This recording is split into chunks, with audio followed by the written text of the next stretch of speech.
আসসালামু আলাইকুম সবাইকে। দেখতে পাচ্ছেন আমরা পহেলা বৈশাখী মেলায় চলে এসেছি। সিডনি অস্ট্রেলিয়ায় এই মেলার আয়োজন করা হয়।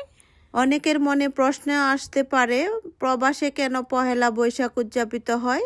পহেলা বৈশাখ হচ্ছে বাংলা পঞ্জিকার প্রথম মাস, প্রথম দিন অথবা বাংলা নববর্ষ। এই দিনটি সকল বাঙালি জাতির ঐতিহ্যবাহী বর্ষবরণের দিন।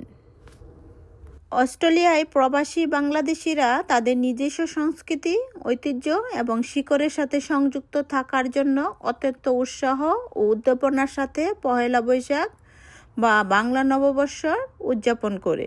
পহেলা বৈশাখ মূলত নিজ সংস্কৃতির প্রতি ভালোবাসা এবং নতুন প্রজন্মকে বাঙালি ঐতিহ্যের সাথে পরিচয় করিয়ে দেওয়ার লক্ষ্যে এই উৎসব আয়োজন করা হয়।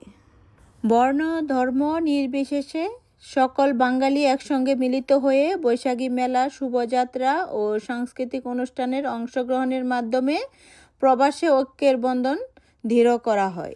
বৈশাখী মেলায় পান্তা ইলিশ, বৈশাখী পোশাক, নাচ, গান এবং মেলা আয়োজনের মাধ্যমে বাংলাদেশের পহেলা বৈশাখের পরিবেশটি প্রবাসে ফুটিয়ে তোলা হয়।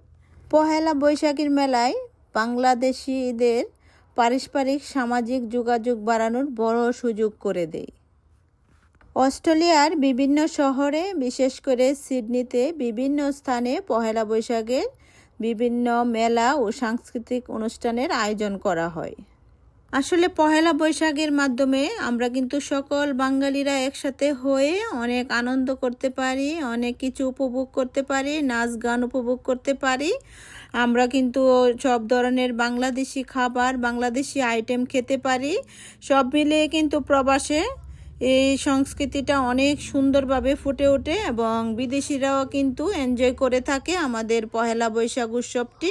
বাংলাদেশে যেরকম পহেলা বৈশাখ আসার আগে আমরা কেনাকাটা বা আনন্দ করতাম, ঠিক তেমনি প্রবাসীরাও কিন্তু ঠিক সেরকমভাবে এখানে উৎসবের মতো করে উদযাপন করে।